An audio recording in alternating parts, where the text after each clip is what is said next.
Halo Pak Hendriks, Bu Yuni, selamat malam, selamat bergabung di Saturday with TML Community. Nanti ada saya, ada Pak Hendriks, begitu ya. Di tempat saya ini sedang hujan. Apakah di tempat Bu Yuni di Sentul juga sedang hujan? Selamat malam Pak Eloy. Ini kita akan sebentar lagi akan menunggu kehadiran sahabat-sahabat kita, sahabat TML. Hai Bu Dian, selamat malam. Bagaimana Ibu di Kalimantan, di Balikpapan, kabar baik? Ya. Terima kasih sudah bergabung bersama dengan kita di sini untuk mengikuti sesi IG Live kita di setiap Sabtu yang kita lakukan, yaitu di Saturday with TML. Kita menunggu sahabat-sahabat TML untuk bisa bergabung bersama-sama dengan kita. Wow, yes, Ibu, alhamdulillah ya Ibu, baik semua ya Ibu Dian. Baik. Di jam saya sudah menunjukkan jam 7 lewat 1 menit. Ya. Terima kasih untuk sahabat TML dan juga Bapak dan Ibu CTMers yang sudah bergabung. Dan juga ada keponakan saya, Hai Ruth Eva, bergabung juga untuk berikan support ya, untuk bisa menikmati siaran IG Live kita malam hari ini. Baik. Good morning, and good morning, sahabat TML. Apa kabar? Doa kami tetap sehat, tetap semangat, tetap optimis, dan tetap antusias. Intinya sahabat TML, segala yang terbaik, yang terindah, itulah yang selalu kami harapkan untuk dirasakan dan dialami oleh seluruh sahabat TML, termasuk juga kita semua tentunya ya. Ya, TML Community hadir untuk menolong individu menemukan tujuan hidup dan potensi terbaiknya untuk berkarya dengan penuh gairah, kemudian dilatih menjadi pemimpin di bidang masing-masing untuk menghasilkan buah termanis hingga 10 kali lebih baik demi kesejahteraan banyak orang atau better life for all. Ya. Saya Elis Manalu sebagai tuan rumah atau mewakili dari pengurus TML Community dengan senang hati dan penuh rasa gembira seperti biasanya ya, menyambut seluruh sahabat-sahabat TML-ku yang sudah bergabung, dan juga jangan lupa tentunya ya, ayo kita menghayo-hayo sahabat kita, kerabat kita, kolega kita untuk menikmati ngobrol time atau ngedate di Sabtu seru ini. Ya, di mana lagi kalau bukan di acara Saturday with TML Community. Baik, sahabat, di dunia yang mengagungkan kompetensi ini kerap memacu kita untuk selalu berkompetisi agar bisa meraih itu dan ini. Tentu tidak ada yang salah dengan pernyataan tersebut, bukan?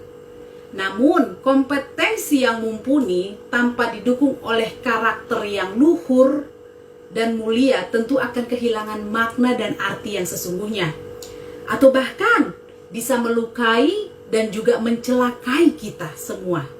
Ya, lewat topik malam hari ini, topik spesial tentunya, yaitu Spirituality Unity in Diversity. Kita akan mendiskusikan tentang apa hubungan antara kompetensi, karakter, dan keberagaman, dan bagaimana semua ini diramu dengan apik agar menjadi inspirasi yang mendatangkan kebaikan bagi kita semua, sesuai dengan tujuan dari Theocentric Motivation and Leadership Community untuk hadir, Better Life for All. Jadi segala sesuatu yang kita perbincangkan, kita obrolin, kita diskusikan selama di IG Live, apapun itu setiap hari Sabtunya, tentu ingin memberikan inspirasi dan juga untuk memberikan kebaikan bagi semua orang. Nah, malam hari ini saya tentu tidak akan tampil sendiri, tetapi bersama saya akan mengundang tamu ngobrol kita. Tamunya spesial tentunya ya, karena setiap hari Sabtu itu kita mendatangkan ke tamu-tamu yang super spesial tentunya ya. Siapakah beliau? Mohon izin ya sahabat TML dan juga Bapak Ibu semua yang sudah bergabung. Saya akan mengundang dulu tamu ngobrol saya malam hari ini. Oh, siapa dia? Sudah OTW, beliau sudah OTW bersama-sama dengan saya. Apakah beliau sudah bergabung? Hai, ini dia nih. Siapa dia? Siapa dia? Inilah dia, Pak Hendrik Santosa, Certified Theocentric Motivator batch yang ketiga. Hai, selamat malam, Brother Hendrik. Langsung dari Cianjur ya? Ya, selamat malam Bu Elis. Wow, semangat bisnis. Semangat Oke, bisnis. Oke, baik. Pak Hendrik, saya tadi sudah menyapa-nyapa sahabat TML kita, tentunya juga akan ada lagi yang lagi OTW untuk bersama-sama dengan kita untuk menikmati obrolan kita yang super spesial malam hari ini, begitu ya. Jadi, bolehlah Pak Hendrik sembari menyapa ini ya teman-teman kita yang sudah hadir bersama dengan kita, sahabat-sahabat TML yang sudah hadir, silahkan disapa dulu sekaligus Pak memperkenalkan diri. Siapa sih Pak Hendrik itu selain daripada Certified Theocentric Motivator? Apa sih pekerjaan Pak Hendrik sebenarnya? Silakan Pak Hendrik. Ya. Terima kasih Bu Elis atas waktu dan kesempatannya. Ya, sahabat TML yang berbahagia dimanapun sahabat TML berada, tentunya salam hormat saya. Mari kita bersyukur kehadirat Tuhan Yang Maha Kuasa. Di kesempatan malam hari ini kita semua bisa berkumpul untuk mempererat tali silaturahmi. Apapun agama kita, apapun suku, ras, pekerjaan apapun kita, tentunya di TML Community kita bisa bersatu menjadi satu kesatuan, menghadirkan kekuatan baru. Tadi sudah dijelaskan oleh Bu Elis, bagaimana kita bisa saling mendorong satu sama lain untuk saling menemukan potensi yang terbaik, yang tentunya bisa kita berikan kepada orang-orang yang tercinta, orang-orang yang terkasihi, seluruh umat manusia di muka bumi ini, mulai dari keluarga, mulai dari orang-orang di sekitar kita dan masyarakat bangsa Indonesia itu sendiri. Ya. Wow. Gaspol. Langsung gaspol. Wow, mantap. Jadi ketika saya bicara-bicara dengan ngobrol seperti ini dengan para certified theocentric motivators itu ya, sahabat TML, tentu ada sesuatu energi positif, semangat yang positif yang terus mengalir begitu ya. Jadi sehingga ketika pertemuan seperti ini tuh luar biasa sekali. Jadi semangatnya Pak Hendrix nih terasa banget gitu ya, terasa banget. Jadi saya juga berharap sahabat TML juga dapat merasakan energi dan semangat yang berapi-api dari Pak Hendrix malam hari ini.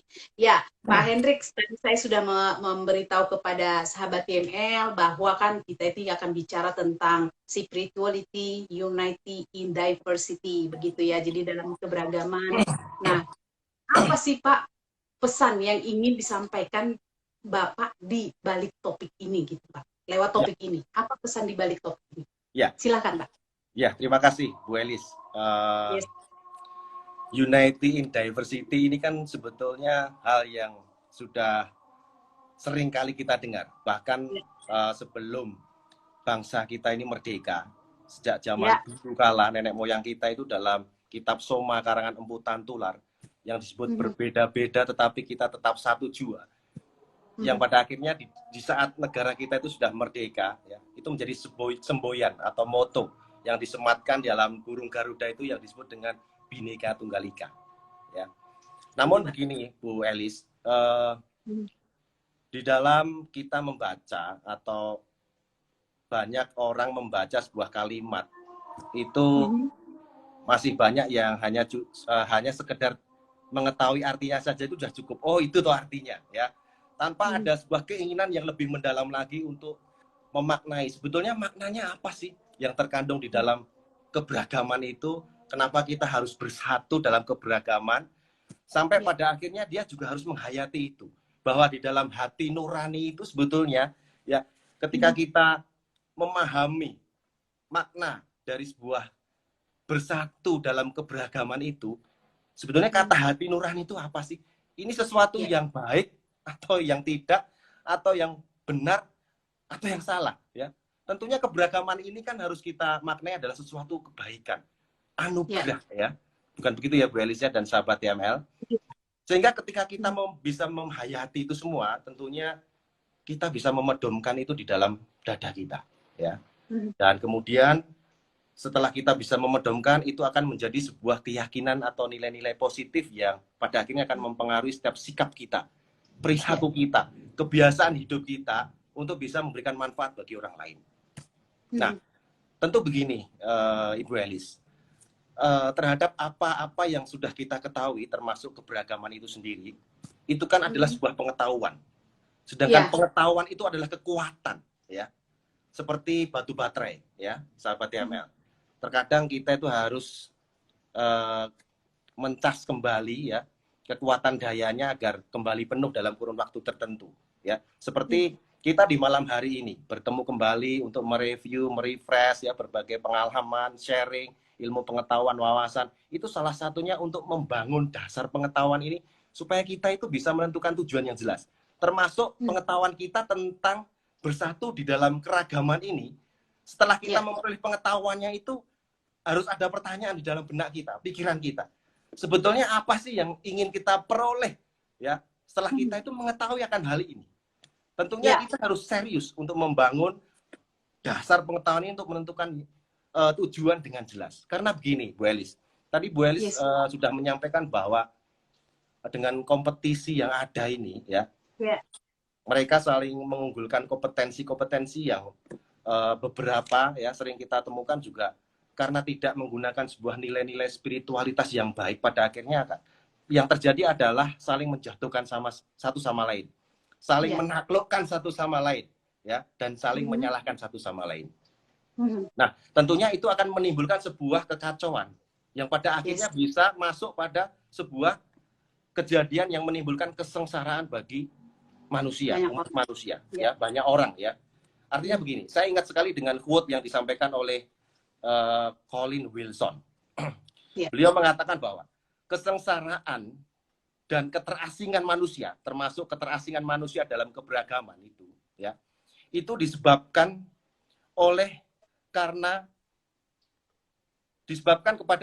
terjadi pada manusia itu bukan karena faktor nasib, ya, disebabkan oleh faktor kegagalan ego manusia dalam menjalankan peranannya sebagai pengendali kesadaran. Nah, itu yang menyebabkan kekacauan ini. Ya. Jadi keberagaman yang ada itu seharusnya harus kita sadari bahwa perbedaan ataupun pluralitas itu ya, dengan perbedaan pendapat, pandangan, perilaku, ya, kebiasaan hidup, termasuk pilihan politik, agama, kepercayaan, keyakinan itu nyata adanya, itu harus kita terima itu sebagai anugerah Tuhan. Ya, itu yang pertama. Ya. Kemudian yang kedua Bu Elis, kita harus memiliki sebuah persyaratan minimal ya untuk kita bisa hidup bersama dengan makhluk lain ya. Kita bisa hidup bersama manusia lain. Nah, persyaratan minimal itu adalah toleransi itu, Bu Elis. Toleransi itu ya menghormati, menghargai satu sama lain dalam perbedaan itu. Itu Bu Elis. Oke, wow, luar biasa ya Pak ya. Jadi berarti pesan di balik semuanya itu adalah Bapak ingin menyampaikan bahwa sebetulnya tadi saya sempat garis bawahi perbedaan itu adalah keniscayaan gitu ya. Itu memang sudah didasarkan oleh Tuhan yang Maha Kuasa bahwa kita hidup di dunia, di Indonesia juga kita berbeda begitu ya. Kemudian di dalam perbedaan itu kita memiliki peran nih, peran untuk memiliki kesadaran untuk mengendalikan peran kita di dalam perbedaan itu. Dan perbedaan itu adalah merupakan anugerah gitu ya buat kita semua gitu. Nah, apa sih yang menggelisahkan Bapak sehingga malam ini kita penting untuk membicarakan ini, dan kemudian kan Pak di dalam topik yang kita bahas ini kan spirituality unity in diversity. Di mana koneksi antara ketiga kata-kata ini Pak? Silakan Pak Hendrik. Ya, terima kasih Bu Elis dan sahabat TML sudah hadir. Ini teman SMA saya ya, Ibu Rika, terima kasih sudah hadir, dan teman kuliah saya juga Mas Pujo ya, terima kasih sudah hadir ikut bergabung di TML Community ini, dan tentunya juga sahabat TML semua. Jadi begini Bu Elis, kalau kita bicara apa sih yang menggelisahkan ya, ya tadi Bu Elis, apa yang sudah saya sampaikan bahwa yang sangat disayangkan itu ketika tidak sedikit manusia itu ketika dia membaca dalam sebuah kalimat atau membaca situasi yang ada atau kejadian yang dia alami, ya dia hanya cukup sekedar tahu artinya, tapi dia nggak mau mencari makna intisari apa sih sebetulnya yang terkandung di dalamnya, ya. Misalkan begini, ketika manusia mengalami sebuah kejadian yang mungkin dianggapnya buruk, ya, tentunya dia harus berpikir bagaimana sih dari kejadian buruk itu ada nggak sih sisi yang baiknya. Jadi tidak melihat cukup dengan 180 derajat, tapi harus 360 derajat. Bahwa sesuatunya, termasuk perbedaan pendapat itu sendiri, bahwa sesuatunya itu kalau kita mampu melihat dari kacamata sisi lain, itu pasti ada kok positifnya. Ya. Jadi yang mengkhawatirkan begini, Bu Elis. Di satu sisi banyak orang beranggapan bahwa keberagaman ini adalah sebuah anugerah, sebuah kekayaan, aneka warna. Tapi di satu sisi lain juga anugerah ini dianggap sebagai ancaman. Ya tadi, makanya terjadi dominasi, ya, terjadi juga kompetisi yang tidak sehat, pada akhirnya saling menyalahkan, menjatuhkan, ya, dan menaklukkan satu sama lain. Nah, ini yang menggelisahkan kita. Bagaimana kita sebagai manusia harus memiliki sebuah persyaratan minimal tadi, ya, disebutnya sebagai toleransi. Nah, toleransi ini ada dua dimensi, Bu Elis. Yang pertama, dimensi pertama adalah bahwa kita secara sadar harus mengakui bahwa perbedaan itu nyata adanya. Itu dulu yang pertama. Nah, yang kedua itu adalah kelanjutan dari dimensi yang pertama tadi, yaitu dengan perbedaan yang ada itu ya kita harus saling menghormati dan menghargai satu sama lain. Nah, nanti juga ternyata dalam sikap dan tindakan kita dalam bertoleransi itu juga ada gaya toleransi masing-masing, ya. Nah, itu menarik sekali, Bu Elis. Jadi itu Bu Elis yang bisa saya sampaikan. Wow, luar biasa sekali ya, Pak Agus. Yes, Pak. Jadi luar biasa sekali ya, Pak. Maksudnya kalau semua orang sadar bahwa perbedaan itu sebenarnya bukan ancaman. Itu yang tadi pertama sekali itu, Pak, bahwa syarat utamanya adalah itu harus ada toleransi di dalamnya, dan harus diingat juga sebenarnya itu kan anugerah Tuhan, keniscayaan. Dan itu memang harus kita terima, ya seharusnya seperti itu ya Pak. Dan kemudian setelah kita bisa menerima, maka bisa kita untuk mengaplikasikan seperti apa sih sebenarnya manusia yang hidup dalam perbedaan gitu ya. Jadi apakah Pak Hendricks hubungannya gitu dengan spirituality? Tentu ini kita tidak bicara dengan agama tertentu ya Pak ya, karena kita bicara spirituality di Theocentric Motivation itu adalah bicara tentang segala sesuatu memang kita hubungannya dengan Tuhan gitu. Jadi ini dari segi kedewasaan spiritualnya Pak untuk menerima perbedaan. Menurut Pak Hendricks ini seperti apa Pak? Supaya semua sahabat TML ataupun yang mungkin bergabung malam hari ini bisa nanti menebarkan inspirasi ini kepada sahabat-sahabat kita yang ada di luar sana juga. Seperti apa seharusnya? Maksudnya tadi sudah disampaikan. Kedewasaan yang seperti apa yang harus kita miliki sehingga bisa berpikir sampai, atau mungkin Pak Hendricks punya pengalaman begitu sampai ini menggelisahkan Bapak. Silakan Pak. Ya, tentunya begini Bu Elis, ketika orang memiliki sebuah kedewasaan dalam spiritual, tentunya dia memiliki sebuah sikap kematangan dalam keberagaman. Itu udah pasti, Ibu. Ya, dia cenderung akan berorientasi dalam hidupnya itu sebagai seorang yang problem solver, ya. Selalu memberikan solusi bagi yang lain, dan dia juga memiliki kecenderungan untuk bisa memberikan sebuah tauladan yang baik, memberikan suri teladan yang baik bagi sesama, ya, dan bukan menjadi seorang yang troublemaker sebagai sumber masalah dalam kehidupan di dunia ini. Nah, menyangkut dengan hubungan keterkaitan akan pemahaman seseorang, kedewasaan dalam keberagaman ini dengan kematangan spiritual, tadi sudah saya sampaikan bahwa persyaratan minimal, ya, manusia untuk bisa hidup selamat dengan manusia yang lain itu kan persyaratannya tadi memiliki sebuah toleransi. Nah, toleransi ini kan rasa menghormati dan menghargai orang lain kan, ya. Di dalam kamus, ya, Wikipedia itu saya lihat tadi siang itu, toleransi itu erat kaitannya atau dekat dengan kesabaran, ya. Nah, sedangkan kalau kita definisikan apa itu kesabaran, kesabaran ini adalah ketabahan hati, ya, dan daya yang sangat kuat untuk kita itu menerima beban, baik ujian, ya, rintangan, hambatan, termasuk ketika kita dalam situasi apapun, ya, kita itu di saat berkelompok atau bermasyarakat kita menerima adanya perbedaan itu sendiri. Nah, artinya begini, rasa menghormati dan menghargai itu kan ditimbulkan atas dasar rasa cinta gitu loh, Bu Elis.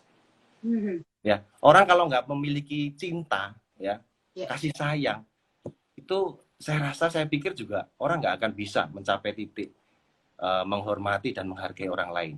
Nah, dalam spiritualitas ini kan sebetulnya adalah sebuah jalan, ya, manusia itu untuk menemukan jati dirinya kan. Bahwa nanti pada akhirnya di ujungnya sana, ya, bahwa di dalam segala perbedaan ini tentunya kan kita punya persamaan yang sama. Sama-sama kita itu ingin hidup bahagia di dunia ini. Sama-sama kita itu ingin hidup damai. Sama-sama kita itu ingin hidup sukses. Sama-sama itu kita meyakini bahwa bekerja, mencari nafkah yang halal itu adalah baik, itu adalah ibadah. Ya. Sama-sama kita meyakini bahwa kita itu sama-sama manusia. Sama-sama kita juga meyakini bahwa kita ini makhluk ciptaan Tuhan, termasuk seluruh, ya, unsur-unsur yang ada di alam jagat raya ini adalah ciptaan Tuhan. Nah, itu termasuk dalam salah satu bagaimana kita memahami spiritualitas itu. Pada akhirnya kalau kita bisa memahami itu, maka kita juga akan matang secara keberagaman itu. Nah, yang menarik adalah di dalam mempelajari sebuah spiritualitas itu tentunya kita tidak singkat, ya. Tentu ada perjalanan waktu yang cukup panjang. Ya. Nah, karena spiritualitas itu ibarat kita memasuki lorong yang dalam, yang di ujungnya itu nanti kita menemukan secercah cahaya yang itu disebutnya dengan sebuah energi, ya, yang disebut dengan spirit energi. Ya. Perjalanan tentang spiritualitas ini, Bu Elis, ini adalah perjalanan manusia untuk menemukan jati dirinya. Siapakah dirinya? Bahwa di dalam theocentric motivation, ya, bahwa manusia itu esensi dari esensi manusia itu kan adalah ruh atau spirit itu. Bahwa spirit itu, ya, menjadi satu kesatuan dalam tubuh kita itu, Tuhan memberikan kita itu bekal disebut dengan mindset, ya. Memberikan bekal mindset otak ini, ya, termasuk body ini, ya. Nah, di dalam mindset juga kita dibekali perasaan termasuk kehendak bebas. Nah, kembali lagi di dalam inti dari manusia itu, spirit itu, ya, ini memiliki sebuah yang dinamakan potensi bertuhan. Kita sewaktu dilahirkan, ya, kita lupa bahwa dulu kita pernah bersaksi. Semua ruh ini pernah bersaksi dan mengatakan bahwa betul engkau adalah Tuhanku. Ketika Tuhan berfirman, apakah aku ini Tuhanmu? Kita semua ruh ini menjawab semua bahwa iya betul, engkaulah Tuhan. Nah, ketika kita dilahirkan kita lupa. Nah, perjalanan di dunia ini kita harus menemukan kembali siapakah jati diri kita ini. Tentunya sebagai hamba, ya, hamba Tuhan, kita harus tahu peranan kita itu apa sih hidup di dunia ini, sehingga pada akhirnya nanti kita juga bisa hidup dalam keberagaman. Yang pertama, ya, yang pertama tentunya sebagai hamba Tuhan kita harus menjalankan perintah-perintah kebajikan dan menjauhi sebagai seluruh larangannya, segala larangannya kita jauhi. Itu yang pertama. Kemudian yang kedua, kita juga memiliki rasa tanggung jawab ketika kita hidup dengan sesama manusia, yaitu sebagai manusia khalifah, memberikan suri teladan yang baik bagi sesama, menginspirasi hal-hal yang positif, saling tolong menolong, ya, hormat menghormati, ya, sebagai orang yang bisa tampil memberikan solusi terhadap masalah-masalah yang terjadi di kehidupan ini. Dan yang ketiga, kita harus memiliki juga rasa tanggung jawab terhadap alam, terhadap dunia yang kita tempati ini, supaya kita apa? Bisa memakmurkan dunia ini, agar dunia yang kita tempati ini bersama-sama dengan orang lain ini, bersama-sama dengan makhluk ini, ya kita sama-sama bisa hidup tentram dan damai di muka bumi ini. Nah, ketika kesadaran itu ada, bahwa kita itu memiliki peranan, ya, yang penting dalam kehidupan ini, artinya apa? Keberagaman yang ada itu justru menjadi sebuah kekayaan, di mana kita bisa saling memberikan dorongan satu sama lain, kita bisa memberikan sebuah masukan satu sama lain, ya. Kemudian kita juga bisa saling membangun satu sama lain, developing each other, kan begitu, Bu Elis. Yeah. Artinya kalau kita memaknai itu sebagai sesuatu hal yang positif, ya tentu kita bisa dalam satu kesatuan keberagaman itu kita bisa menghasilkan kekuatan baru, menghasilkan hasil yang luar biasa, ya sebuah karya yang agung, yang itu bisa dirasakan oleh banyak umat manusia di dunia ini. Wow, keren banget kalau semua orang bisa berpikir seperti Pak Hendrik itu, rasa-rasanya tidak ada lagi peperangan, tidak ada lagi salah-salah menyalahkan, tuding-menuding gitu ya. Jadi melihat sesuatu yang berbeda itu bukan menjadi ancaman, tetapi menjadi kekuatan begitu ya. Pak Hendrik, kita tahan dulu sebentar ya Pak. Ini kita sapa dulu nih, sahabat-sahabat kita yang sudah bergabung malam hari ini. Kita sapa kembali Pak Hendrik ya. Ya, kita sapa lagi Bu Yuni. Hai Bu Yuni. Kemudian ada Pak Eloy, ada Ibu Dian, ada Pak Dik-Dik. Malam Pak Dik-Dik, apa kabar Pak? Dari Bekasi nih langsung nih ya. Terus ada Pak Anyan, malam Pak Anan. Terus kemudian juga ada Pak Fajar juga CTM ya. Kemudian ada Pak Pujo, Pak Sri Margono. Hai Pak Sri Margono. Nih Pak Sri Margono ini juga sahabat kita Pak. Jadi ini kita, yuk Pak Sri Margono, ayo daftar jadi CTM di batch 4 nanti ya. Betul ya Pak Hendrik ya? Ya. Kemudian ada Pak Agus. Hai Pak Agus. Ada juga Pak Rika, Ibu Rika tadi ya Pak ya, teman Bapak ya? Iya, betul. Oke. Kemudian Pak Aldo. Hai Pak Aldo. Pak Aldo menyampaikan mantap Pak Hendrik katanya. Terus ini, kemudian dari ya. Pak Agus menyampaikan juga, wah luar biasa Pak Hendrik, ini dalam nih. Nah, ada pertanyaan nih dari, kemudian ada lagi Ibu Erliwan atau Ibu atau Bapak Erliawan. Iya. Oke, selamat malam ya. Kemudian ini ada pertanyaan nih Pak Hendrik dari Pak Agus. Pak Hendrik, apakah semua perbedaan itu bisa ditoleransi? Bagaimana kalau sifatnya moral? Monggo Pak. Ya, ini pertanyaan dalam banget nih Pak Agus.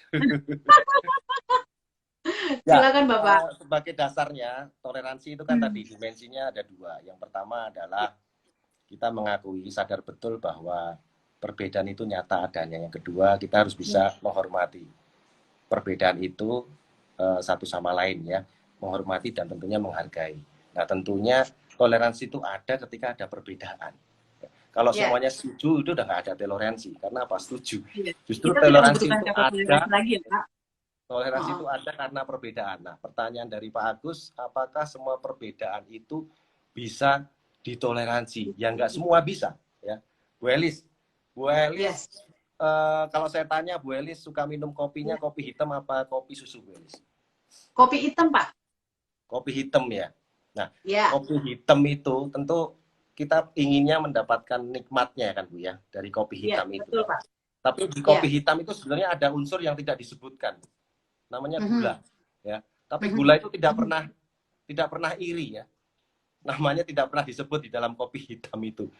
Dan tentunya gini, Bu Elis, disebutnya kopi pahit itu kan kopi hitam ya, maaf. Kopi hitam itu kan terdiri dari beragam unsur, ya. Di situ ada kopi, ya. Kemudian di situ ada gula, air, ya, dan juga air dan ditempatkan dalam sebuah wadah, ya.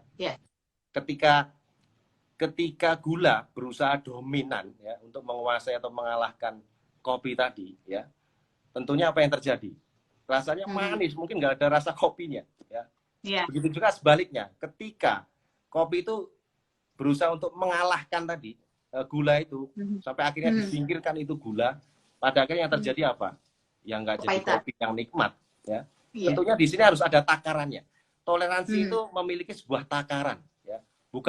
Bukan berarti semua perbedaan itu bisa ditoleransi. Maksudnya begini, misalkan dalam kita sebagai umat beragama, sudah jelas dalil yang sering kita perdengarkan bahwa lakum dinukum waliyadim, bagimu agamamu, bagiku agamaku. Itu kan sebuah wujud bahwa kalau urusan dengan keyakinan dan kepercayaan itu kan masing-masing, itu yang harus kita hormati gitu loh. Ya, perbedaan itu harus kita hormati. Tetapi di dalam menempati dunia yang sama, masyarakat yang sama ini, kita kan bisa hidup berdampingan. Toh kita sama-sama menginginkan hidup bahagia kan di dunia ini. Kita juga sama-sama ingin ya hidup dalam keadaan yang aman dan damai. Kita juga sama-sama ingin hidup saling tolong menolong, rukun satu sama lain. Kan begitu. Ya. Jadi termasuk kaitannya dengan moralitas itu. Jadi toleransi itu juga ada takarannya. Jadi tidak semua itu berarti toleransi itu memandang sama perbedaan itu. Oh enggak. Ya tetap ada harus takarannya gitu. Yeah. Itu Bu Elis. Baik, seperti itu Pak Agus jawaban dari Pak Hendriks. Ya, sahabat TML, bagi sahabat TML yang ingin memberikan komentar, pernyataan, ataupun pertanyaan, ataupun mungkin memiliki pengalaman-pengalaman tentang bicara tentang perbedaan ini ya, seperti apa di tempat sahabat-sahabat sekalian yang bisa di-share ke kita, boleh disampaikan di chat box yang sudah tersedia, nanti kita akan bacakan. Sehingga kita juga berharap setiap pesan-pesan yang dituliskan di chat box itu menginspirasi tentunya buat kita semuanya, seperti itu ya Pak ya. Dan saya biasa Pak di tengah-tengah sesi saya selalu mengajak nih teman-teman TML yang ingin bergabung menjadi bagian dari TML, bisa nggak sih? Gimana sih caranya gitu kan Pak ya. Jadi biasanya kan untuk bergabung dengan TML Community ya, Pak Hendrik ini adalah salah satu juga produk dari TML Community tentunya, sehingga yang sudah jatuh cinta bahkan ya untuk pembelajaran Theocentric Motivation and Leadership, sehingga Pak Hendrik pun dan juga para CTMers lainnya itu dengan kesadaran penuh dan rela mengikuti yang namanya sertifikasi sehingga sampai kepada CTM ya Pak ya, jadi Certified Theocentric Motivator dari Capstone Asia Share Pitama atau juga bagian dari TML Community. Nah, kami juga tetap mengajak sahabat TML atau yang sudah hadir di sini, teman-teman nanti kolega, sahabat, keluarga diajak-ajak bergabung bersama dengan kita. Ya, TML Community ini adalah komunitas untuk para simpatisan, pendukung, anggota, pelaku, pengajar, pengurus, pembina dan pendiri Theocentric Motivation and Leadership, jadi TML. Nah, apa sih yang menjadi keuntungan? Izin Pak Hendrik saya sampaikan dulu ya. Apa yang menjadi keuntungan bergabung dengan komunitas TML Community ini, atau komunitas ini? Nah, satu adalah knowing each other, itu menambahkan jejaring, saling mengenal sebagai sesama simpatisan atau anggota TML Community. Jadi karena itu kami menghimbau masing-masing sahabat berkenan untuk memperkenalkan diri. Jadi ini kita nanti knowing each other. Jadi menambah networking kita, jaringan kita di dalam satu komunitas. Kemudian keuntungan yang kedua apa? Caring for each other. Yaitu selanjutnya kita belajar saling peduli, saling menolong, saling berbagi dalam suka maupun duka. Nah di sini toleransi kita itu pun yang perbedaan itu Pak diuji kitanya gitu loh. Bahkan kita dimurnikan karena ini terdiri dari berbagai macam agama, berbagai macam suku, berbagai macam perbedaan, tetapi kita digabung menjadi diasah untuk bisa caring for each other. Terus keuntungan yang ketiga apa sih? Growing together. Jadi tidak growing sendiri-sendiri, tetapi bertumbuh bersama untuk tujuan setiap kita, bertumbuh dalam berbagai hal, mulai dari pemahaman tentang spiritual dan karakter yang lebih baik, memotivasi kerja tinggi dan keterampilan memimpin yang semakin efektif. Jadi kita di sini juga belajar untuk bagaimana bisa bertumbuh bersama. Jadi kita bisa berpegangan tangan, bergandengan tangan, sukses bersama, tumbuh bersama, baik dari segi knowledge, spiritual, karakter, dan kompetensi tadi. Nah, bagaimana mewujudkannya? Ya, makanya itu kami menghimbau ya, untuk mewujudkan ketiganya adalah setelah bergabung nanti, kita akan belajar di sana, belajar saling memahami, menerima satu dengan yang lain, apapun suku. Nah, itu tadi terkait dengan salah satu TML Community ini bergabung di dalamnya adalah apapun menghargai, kita nanti akan dimurnikan untuk saling menghargai, apapun agama, status sosial, preferensi politik, bahkan hingga tipe kepribadian. Jadi kita akan lebih bijaksana di dalam menyampaikan berbagai informasi agar bernuansa tidak menghina, tidak melukai suku tertentu, agama tertentu, ras tertentu, antar golongan tertentu. Jadi kalau Bapak dan Ibu yang sedang mendengarkan malam hari ini, jadi pembicaraan kami Spirituality United in Diversity ini adalah bagian dari tujuan kita, goals kita di TML Community. Nah, seperti itu. Nah, gimana sih cara gabungnya? Biasanya gitu kan Pak Hendrik ya? Ya, betul, Bu Elis. Jadi, cara gabungnya itu silahkan menghubungi kami di 0813 983 98127. Sekali lagi, hanya mengirimkan pesan saja di WhatsApp aja ke 0813 983 98127 begitu. Jadi jadilah menjadi bagian dari TML Community untuk ketiga hal tadi. Jadi kita di sini bisa belajar bersama, bertemu bersama, belajar untuk saling peduli dan juga saling membangun jejaring yang lebih luas lagi. Jadi nanti Bapak dan Ibu silahkan ajak-ajak koleganya, saudaranya, keluarganya untuk bergabung di mana yang positif membuat kita akan lebih positif. Lingkungan itu juga mempengaruhi ya Pak Hendrik ketika kita bicara tentang perbedaan seperti ini. Lingkungan tentu mempengaruhi Pak Hendrik. Bagaimana Pak Hendrik? Benar? Betul, sangat mempengaruhi. Sangat mempengaruhi. Baik, Pak Hendrik, nih saya sebelum saya menyapa-nyapa kembali nih ya, saya harusnya ya Pak, ketika Bapak sudah menyampaikan tadi dengan dasar-dasar seperti itu tentang perbedaan ini, bagaimana spiritualitas yang kita miliki itu secara dewasa menerima bahwa itu adalah anugerah, kemudian tidak akan melihat ini menjadi suatu ancaman. Harusnya ya, kalau itu dimiliki oleh setiap pribadi, insan-insan yang ada di Nusantara ini, apalagi Indonesia ini kan salah satunya kekayaan Indonesia adalah keberagaman itu. Di mana ada negara lain yang memiliki beragam agama seperti Indonesia? Ratusan suku bahasa gitu loh. Nah, harusnya tidak akan terjadi lagi yang namanya saling tuding-menuding. Nah, kira-kira ini Pak, kira-kira nih, kenapa ya masih ada saja orang yang mungkin belum berpikiran terbuka? Apa yang salah dengan orang-orang ini Pak Hendrik? Ya, Bu Elis, tadi saya belum sempat menjelaskan ini gaya toleransi ya. Oke, silakan Pak, silakan. Ya, toleransi itu kan memang ada karena ketika ada perbedaan ya. Ketika orang tidak memiliki toleransi berarti bisa dikatakan mungkin nggak punya hati ya. Nggak punya cinta di situ ya. Nah, tentang gaya toleransi itu Bu Elis, itu ternyata juga ada tingkatannya. Yang pertama gayanya membiarkan, cuek. Nah, gaya membiarkan inilah yang sebetulnya rapuh dan mudah untuk diprovokasi. Ya. Ya, kalau membiarkan, misalkan begini, misalkan di dalam kantor misalkan ya, di dalam kantor yang setiap hari Senin itu secara rutin dilakukan meeting ya, meeting pagi misalkan. Ya. Ada seorang anggota dari karyawan itu yang dia kalau setiap hari Senin itu tidak masuk, tidak ikut meeting. Ya, seorang pimpinan kantor itu mengetahui, tapi dia membiarkan. Ya. Dia sudah mengundang, yang penting kan saya sudah mengundang untuk ikut rapat. Kalau dia tidak hadir, ya sudah nggak apa-apa.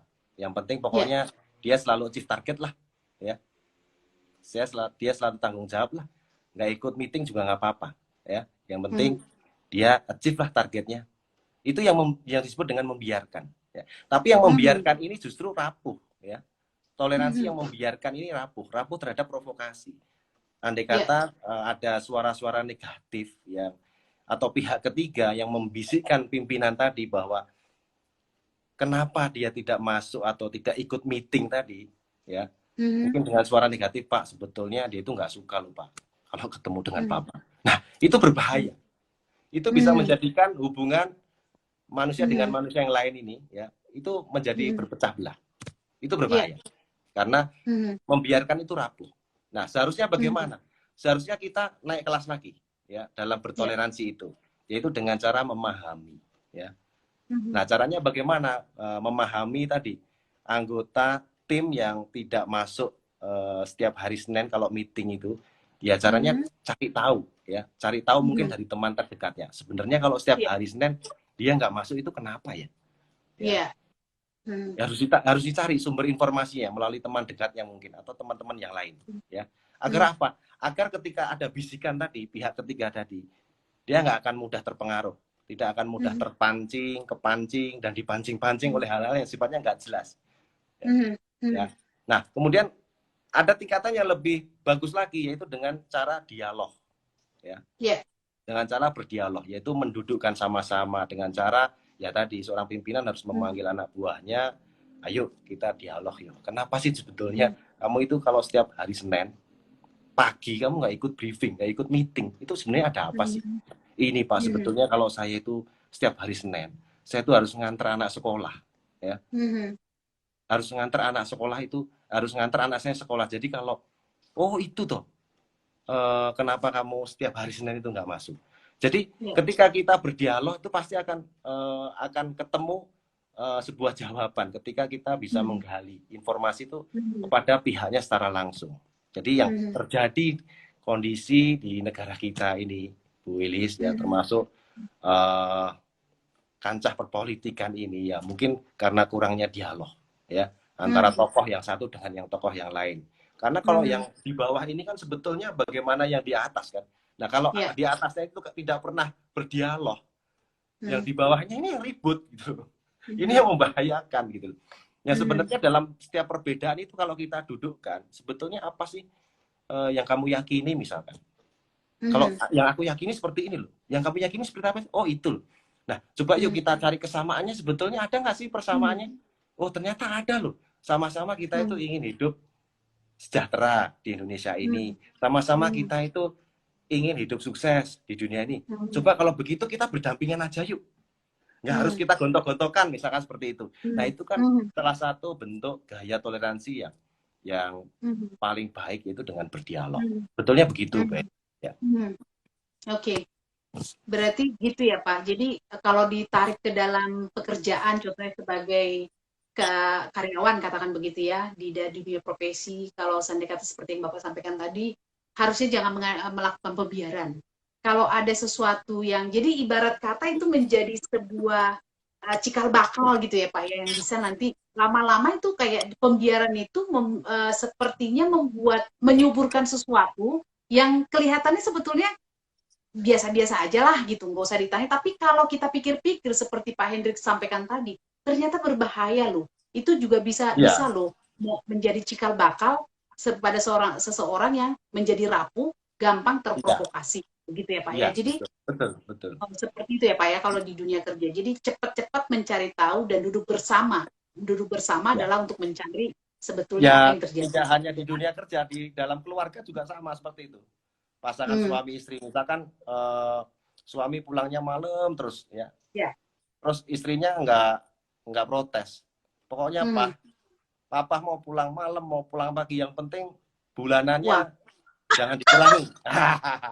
Itu juga itu rapuh ya.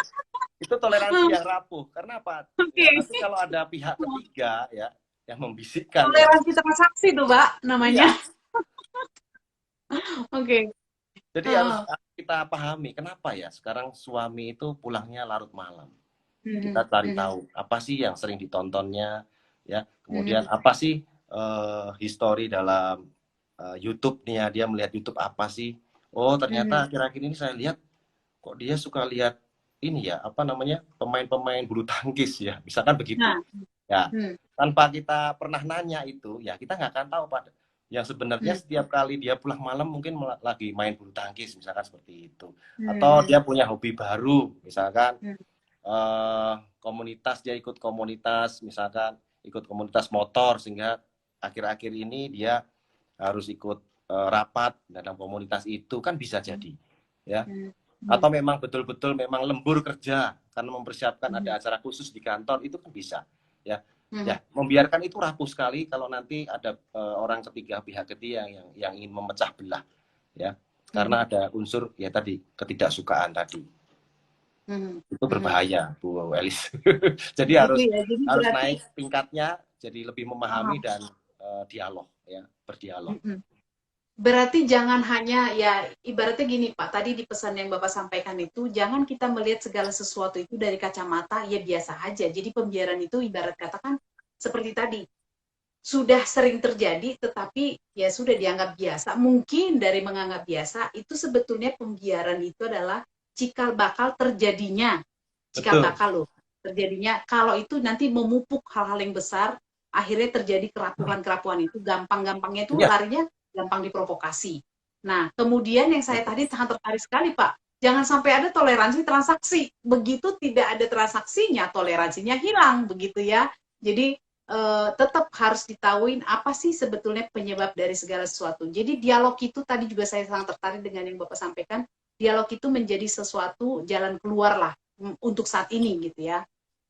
Bagi kita untuk boleh melihat perbedaan ini tidak menjadi ancaman begitu. Nah, Pak Hendrik, saya juga ingin minta Bapak nih untuk menyampaikan kepada para ya pekerja, para sahabat-sahabat TML yang ada di dunia kerja begitu ya. Apa yang ingin Bapak sampaikan supaya ketika mereka juga melihat perbedaan ini supaya mereka maksudnya tidak enggan gitu loh. Kan sebetulnya membicarakan perbedaan itu bukan suatu yang tabu kan. Ya, Jangan terlalu mencari aman begitu ya.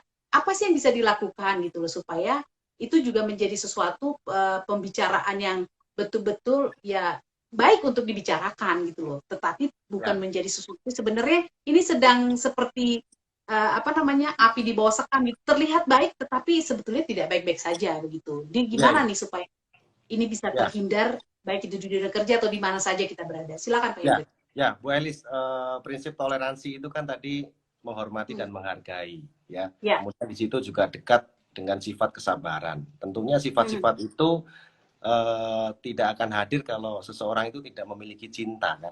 Ya, Ya. termasuk ketika orang bekerja, orang kalau tidak mencintai pekerjaannya, ya, Hmm. disenggol sedikit pasti dia marah. Ya.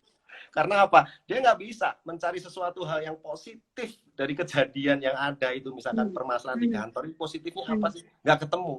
Karena dia nggak Hmm. mencintai pekerjaan. Tapi kalau Hmm. dasarnya yang pertama adalah kita harus mencintai dulu. Ya, Hmm. saya ingat itu apa yang dikatakan oleh Steve Jobs ya. Steve Jobs ya. Hmm. Lakukan apa yang kamu cintai. Tetapi Hmm. kalau kamu tidak memiliki sebuah cinta, sedangkan kamu saat ini sudah bekerja, itu sudah cintai saja pekerjaan kamu, ya. Hmm. Nah, adapun di kantor ini kan juga beragam, ya, Ya. baik beragam fungsi dan perannya, beragam Hmm. wataknya, ya, karakternya. Nah, mindset itu penting sekali, Bu Elis, Ya. bahwa keberagaman tadi, keberagaman itu adalah sumber kekayaan, ya.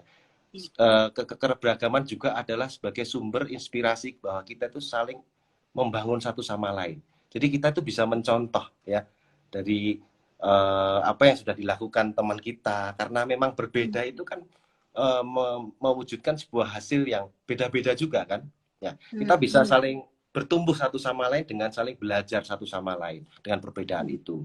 Nah, Hmm. di dalam kantor itu coba kalau nggak ada keberagaman, gimana kantor bisa maju? Nggak akan bisa. Kalau Hmm. dalam misalkan di dunia otomotif, di dunia sales ya, kalau dalam suatu kantor itu isinya cuma tenaga penjual, Ya. ya kantor itu nggak akan maju karena nggak ada supervisornya, nggak ada manajer, orang yang memimpin di situ, Bang. Yang terjadi apa? Ya. Kacau balau aja, ya, Ah. ya, yang terjadi malah berantakan, ya.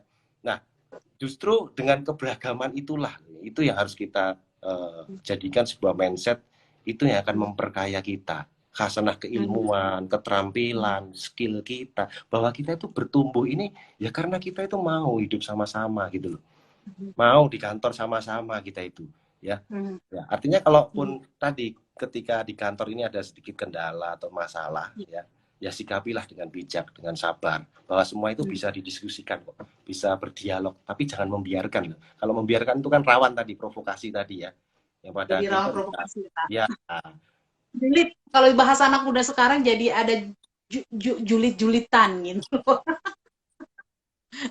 ya intinya dialog. Oke, dialog ya. Dan utamakan mengedepankan dialog supaya tidak ada kerapuhan tadi sehingga gampang untuk diprovokasi. Kemudian jangan menganggap bahwa membicarakan perbedaan itu adalah sesuatu yang nunjau di sana begitu ya. Secara terbuka saja kita bicara dan tetapi ketika berbicara pun tentu kita harus menyampaikan rasa hormat kita dengan perbedaan yang kita miliki, rasa hormat dan juga dengan penuh tanggung jawab begitu ya. Maksudnya tidak ya kadang-kadang kan jangan debat kusir gitu loh bahwa ada perbedaan ya kita ngelihat itu sebagai dengan kita tunjukkan sikap hormat dengan perbedaan itu sehingga di dalam kantor itu pun ya di dalam perusahaan atau dimanapun Pak supaya tidak menjadi sesuatu yang tabu untuk dibicarakan, tetapi itu adalah kita berdamai dengan perbedaan itu. Seperti itu kira-kira Pak Hendrik ya. Betul sekali, Bu Elis. Baik, Pak Hendrik, saya mau menyapa kembali nih Ya, sahabat-sahabat yang sudah hadir. Ini ada Pak Anyan. Pak Anyan ini menyapa kita. Malam Bu Elis, malam Pak Anyan, malam Pak Hendrik, dan juga nih ada juga selamat malam disampaikan kepada Pak Eloy juga. Salam sehat. Salam sehat juga Pak Anyan. Tetap sehat, tetap semangat buat kita. Kemudian ini ada Ibu Ersinta. Selamat malam Ibu. Kemudian nih ada Pak Anggi. Mantap Pak Hendrik katanya. Kemudian Ya, ada makasih Pak lagi Andi. Oke, ini ada Pak Alvin Kurniawan. Hai Pak Alvin, ini juga teman host nih, sama-sama apa namanya pengurus di TML Community, juga Bu Yuni tadi ya sudah bergabung. Terima kasih sudah bergabung. Dan kemudian ada Pak Janto Widodo, ada lagi Pak Yadi Didoni. Kemudian ada Ibu Ida, ada Ibu Anggeri, ada PA Pasuruan. Ini sepertinya teman Bapak ini ya. Terus ada Lanang Perkasa 30 dan ada Pak Gunskla ya. Ini Ya, kayaknya gengnya Pak Hendrik semua ini kayaknya. ya, Oke, Pak baik. Gunsla Pak ya. Hendrik Terima kasih seperti Pak biasa. sudah bergabung.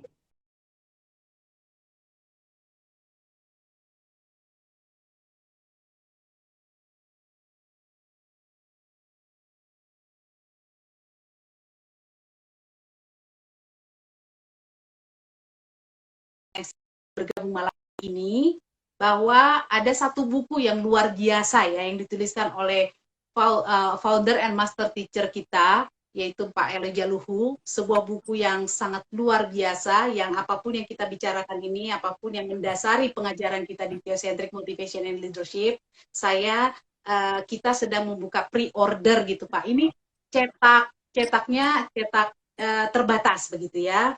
Jadi buku Luar biasa. ini Mantap. wah, Bapak sudah beli kan Pak ya? Jadi buku ini Sudah order dituliskan saya. untuk semua generasi. Semua generasi loh Pak. Jadi dari usia mulai 20 yang sudah dianggap dewasa memiliki KTP sampai usia yang sudah memang sudah sangat dewasa sekali gitu ya. Buku ini dituliskan untuk semua generasi, berisi prinsip hidup untuk meraih kesuksesan dan kebahagiaan sejati yang tidak lekang oleh waktu, supaya kita tidak hanya mampu bertahan di tengah tantangan hidup dengan krisis multidimensi, tetapi juga bertumbuh menjadi 10 kali lebih tangguh. Jadi pastikan Bapak dan Ibu, judulnya adalah An Invitation to TML. Jadi kalau ingin melihat buku ini seperti apa, itu sudah ada, bisa dilihat di Instagram kami, di IG kami, di TML Community, ada juga posternya di sana, flyernya di sana, dan juga bisa dilihat bertandang ke Instagramnya Pak Elijah Luhu. Buku ini tentu sangat baik, ada mutiara-mutiara yang bisa kita ambil di sananya, nanti ada 25 bab buku ini, dituliskan langsung oleh Pak Elijah Luhu. Saat ini sedang buka pre-ordernya, begitu Pak. Cetaknya terbatas loh Pak Hendrik. Jadi silahkan dipesan. Ya, pesannya kemana lagi? Ke yang tadi, 0813-983-98127 dengan Mbak Ulan. Begitu ya. Baik. Oh, Pak Eloy. Ini ada dari Pak Eloy, PA itu Pengadilan Agama Pak Mus kayaknya. Hai Pak Mus, oh itu Pak Mus. Hai Pak Mus, apa kabar? Oke, baik. Pak Hendrix, ya, pembicaraan kita ini kan semakin biasa, semakin di ujung-ujung. Ya. Sudah 1 jam. Udah, ya ini semakin ujung-ujung sudah semakin menemukan titik-titik temunya nih sebenarnya.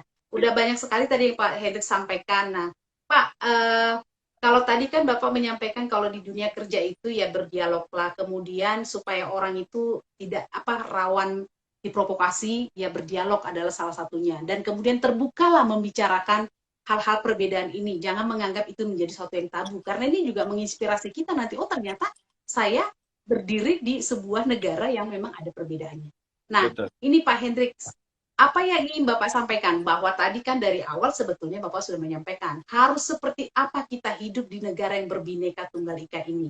Jadi sehingga unity in diversity dengan memiliki kedewasaan spiritual yang baik, tentu dengan dilihat dari sisi theocentric motivation ya gitu ya, theocentric itu Pak, supaya kita bisa hidup. Yuk, ini memang kenyataan kita hidup di negara yang berbeda, gitu Pak. Ya. Supaya ini tidak ada lagi yang profesional atau siapapun sahabat kita yang gampang diprovokasi, rawan diprovokasi dan segala sesuatunya gitu Pak. Apa yang ingin Bapak sampaikan? Ya, ya. Bu Elis, terima kasih Bu Elis. Intinya begini kepada seluruh sahabat TML ya.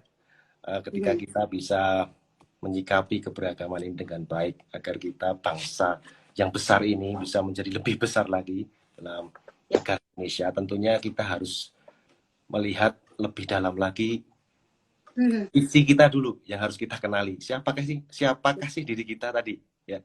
Hingga pada akhirnya kita bisa mengenal siapakah Tuhan kita. Karena Tuhan itu kan sumber kebahagiaan dan cinta. Sehingga kalau kita sudah mendapatkan rasa cinta itu, ya, itu kita akan memiliki sebuah rasa tanggung jawab untuk memantulkan kepada sesama, siapapun itu, mau berbeda ras, suku, agama, dengan dasar cinta itu, Bu Elis. Sehingga kita itu menganggap bahwa perbedaan ini justru menjadi sebuah khasanah kekayaan yang kita harus syukuri ini. Kita ini hidup di dunia ini kan cuman sebentar ya. Yang menjadi fokus itu justru apa sih yang bisa kita berikan, manfaat apa sih yang bisa dirasakan oleh orang lain. Itu fokus pada itu, jangan berfokus kepada perbedaan terus diperdebatkan ya. Yang sampai sekarang mungkin nggak sampai selesai perdebatan itu. Jadi kita harus juga mencari persamaannya ya dalam perbedaan itu. Sama-sama kita ingin hidup bahagia, damai, aman, tentram di negara Indonesia ini. Ya sudah, ayo kalau begitu kita berdampingan, kita sama-sama mewujudkan potensi kamu apa, potensiku apa, kita sama-sama berikan yang terbaik ya untuk memberikan manfaat yang terbaik bagi semua ini, seluruh alam semesta ini beserta isinya. Jadi dengan rasa cinta itu loh modalnya Bu Elis ya. Miliki dulu cintanya. Untuk bisa memiliki cinta itu ya kita harus mengenali diri dulu ya, betapa agungnya penciptaan Tuhan ini ya, begitu sempurnanya apa yang kita terima ini sehingga kita mencintai Tuhan. Kalau kita sudah mencintai Tuhan, Tuhan akan menambahkan rasa cintanya kepada kita, maka kita akan diberikan cinta yang begitu tak bersyarat itu sehingga bisa kita pantulkan kasih sayang kita itu kepada seluruh umat manusia di muka bumi ini. Itu Bu Elis. Wow. Pak Hendrik, saya mau tepuk tangan lah buat Pak Hendrik ya. Tentu sahabat TML juga tepuk tangan malam hari ini. Terima kasih sahabat TML yang sudah bergabung. Ya, ini ada lagi Pak Apri. Hai Pak Apri, si Apri ya. Pak Hendrik, bahwa tadi Bapak sudah menyatakan sering ini kita mendengarkan tentang bahkan sejak kita kecil sudah terbiasa mendengarkan tentang Bhinneka Tunggal Ika. Tetapi ketika didengarkan, biasa mendengar itu jadi sesuatu yang biasa. Jadi biasa imun kayaknya, oh iya, saya adalah falsafah negara saya Bhinneka Tunggal Ika. Tetapi ada hal yang kita lupakan dari kebinekaan Tunggal Ika itu sebenarnya. Apa sih? Indonesia ini terdiri dari beragam suku, bangsa, agama, dan juga ras tentunya, golongan, antar golongan. Itu yang menjadi, sepertinya kita karena sudah terbiasa tidak melihat itu menjadi kekayaan gitu ya. Jadi malam hari ini kita kembali diingatkan melalui perbincangan kita, melalui topik kita, Spirituality, Unity in Diversity. Tadi Pak Hendrik sudah menyampaikan dari awal tadi seperti apa keberagaman itu, keperbedaan itu adalah anugerah, keniscayaan yang Tuhan telah berikan kepada, ya kita kan melihat di bangsa kita ini dulu ya Pak ya. Jadi menjadi anugerah buat bangsa kita ini. Perbedaan itu bukan ancaman, perbedaan itu adalah kekuatan, perbedaan itu adalah seni.